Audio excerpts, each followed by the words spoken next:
Hey Bookends! Welcome to this week's 10-minute book review. I'm 10. This week's book review is going to be on an arc because the book has not yet been released. It is for Pet. See, there we go. It is by, I don't want to say this wrong, Awaeke Emezi. Awaeke Emezi. I believe that's how you pronounce it. I could be pronouncing it wrong, and if I am, I apologize to the author. So, we like to start off every book review with a star point, as in how many stars out of 10 we give this particular book, and also a rating. Like if it was a movie, what would it be rated? As a star point, this is a 7. You know, kind of 7, kind of 8. There's things I like, things I don't. But still really good. Still really a good book. As a rating, this is a PG. Definitely not a PG-13. This is definitely child friendly. So, just jumping right on in. This book takes place on, I'm guessing, the island of Lucille, because the way that people talk remind me of islanders that I know. Yes, I believe it's taking place on the island of Lucille. I'm not 100% sure if this is a futuristic novel, or if it's an alternate present novel. So I'm not sure if it's taking place somewhere far off in the future, or in an alternate version of now. The main character is named Jam. Now, it seems to be all the characters in this book go on a first name basis, and there are no titles. So, for instance, Jam's mother is named Bitter. She goes by the name Bitter. And Jam calls her Bitter. And her father's name is Aloe, so she calls her father Aloe. It's not because she doesn't love them or because she feels disconnected from them. It's the total opposite. She does love them deeply, but this is just how everyone does things. Also, their names seem to have a meaning behind it. Like if someone names their child Apple or Brooke, you know, it's not because Brooke's a nice name or because, you know, Apple's a nice name. I don't know if Apple is anyway. It's because of something. Like Bitter was named Bitter because she is the product of rape. Bitter's mother was raped, and that's how she was conceived. I believe Jam got the name Jam because Aloe and Bitter thought that she, you know, having their child was just, you know, their sweetest thing on earth. And Aloe was named Aloe because he has like a soothing personality. Jam's best friend is named Redemption. I believe they're like the same age. She may have a low-key crush on him, but it's hard to really say. She's like 15 and she behaves like a 15-year-old, so, you know, or at least how I behaved at 15. You know, I wasn't love sick. Like, I had crushes and stuff, but I wasn't love sick. So, this is a time where there are no more monsters, and that's because they were gotten rid of by the angels. Now, they don't really mean angels as in, like, heavenly beings or spirit creatures. They mean angels like good people. So, apparently, in the past, Lucille had bad or wicked or corrupt politicians leading it. And so these angels are good people or revolutionary people who became politicians themselves and helped to fight off and get rid of the monster politicians. So, yeah, they kind of deified. When I say deified, they don't worship these people, but they kind of put them on a really, really high pedestal, and they kind of did it themselves too. And so the whole thing in Lucille, the town or island of Lucille, is supposed to be safe because no monsters exist in Lucille anymore. All the monsters are gone. Jam, interestingly enough, she's perfectly verbal. There's nothing wrong with her hearing or her speaking, but she prefers to sign, although she can verbalize things. She has this obsession with the angels and monsters of old. Right? Now, the interesting thing is, of old isn't really that long ago, because her parents lived through that era. And even Redemption's uncle, what's that man's name? I forgot his uncle's name, but he was one of the angels, one of the good people. So she's obsessed with this, and her mother's a painter, and her mother paints this picture that looks like a monster, like an actual monster, like silvery feathers, a head with no eyes, wings with hands at the end of it, talons for feet, like just or hooves or something. It was like, it was freaky looking. And one day Jam goes into her mother's studio and somehow she knocks the painting over and cuts herself in the process, and the painting comes alive, just the monster part of it. And it's kind of silly because it's like, oh, I'm stuck, my horns are stuck in the picture, help me, help me, help me. And Jam's like, I'm not gonna help you, what if I get stuck in there? And he's like, trust me, I'm the only part of this that's active, just help me get out that dimension. So she helps him out, and she asks what his name is, and his name is Pet. Ergo, name of the book, Pet. I think it has gold letters because his feathers were gold. I disappeared, now I'm back. Anyway, so yeah, she goes, like, she wants to hide Pet from her mother and father because she doesn't want them to know that she somehow brought this being out of another dimension, out of her mom's picture. But her parents aren't surprised. They feel like this isn't the first time something like this has happened, and you know, we thought it was gonna be the last time, and you have to get rid of it because you're the one who brought it here.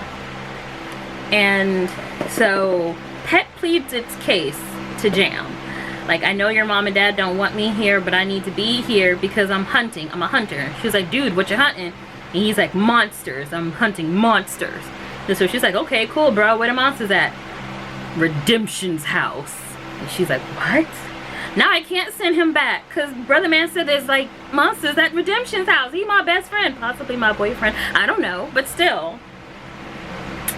So yeah, she decides to keep Pet, and you know, I'm not gonna give too much away because as you can see, the book isn't very long, so it's very concise.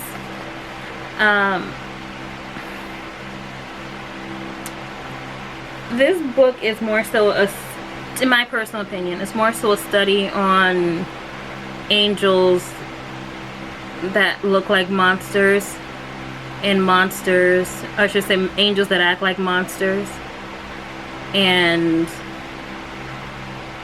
monsters who are angels. So I know that sounds weird, but if you take the religious aspect out of it, the spiritual aspect of it, the heavenly being aspect out of it, basically it's good people doing bad things for what they believe good reasons, and bad people who do good things to hide the bad things that they're actually doing. And I think it's explained in a way that a younger reader reading this can understand. It touches on a lot of things, and one thing that I thought was very poignant, and I think of a young reader like someone who's 9, 10, 12, 13, like a young reader reading this, it might give them the courage to say some things that they need to say that they've been afraid to say. It turns out the monster is attacking Redemption's little brother, Moss, right? And Moss says that the monster says he can't tell what he's doing because the monster told him that if he tells anyone, then everyone's going to get hurt. And the sad part is Moss tried to tell his parents about the monster. Like, he tried to tell. Keep in mind about monsters and people, like, we're not talking about spirit creatures or the supernatural, we're talking about human beings. Moss tried to tell his parents about the monster, and his parents shrugged off what he was saying. Like, you know, there are no monsters in Lucille. You're incorrect, or you're imagining things. And so it heavily touches on the idea of, you know, if a child is saying, hey, someone's touching me, or hey, someone's doing something to me, for a parent or another person authority not to shrug it off like, oh, well, I don't know what you're talking about. You probably just, Uncle so-and-so didn't mean to do that. Or Auntie so-and-so, she's just really affectionate. Or your cousin just plays really rough. Or your brother doesn't know what he's doing. You know, it's important for adults especially to adults that know that they're trusted by children, to take what a child says seriously. At least try to investigate it a little bit. So yeah, Pet is here to get rid of the monster in Redemption's house. The ending is very fulfilling. I like that the author wrote 3D characters. So the book isn't that long. It's about, what is this? Not counting the acknowledgement, 203 pages. So it's not very long. It's a short book, but the characters are three-dimensional. They pop off the page. There's no cliche characters. There's no trope. If you read this book, there's no trope in it. So that's a wonderful thing. Something else I think is interesting is... Another thing that I think is interesting is that Jam is trans. Jam was born a boy. And how his parents find out that she's trans is when she was when they were a little person, like a little guy, like what, 3 or 4. Someone said, "You have a handsome little boy," and finally Jam just fell out and started screaming and kicking, yelling, "Girl, girl, girl, girl, not a boy." And so, see, that's why I don't know if this is supposed to be future or alternate present, because apparently how it works to be transgender in this land of Lucille is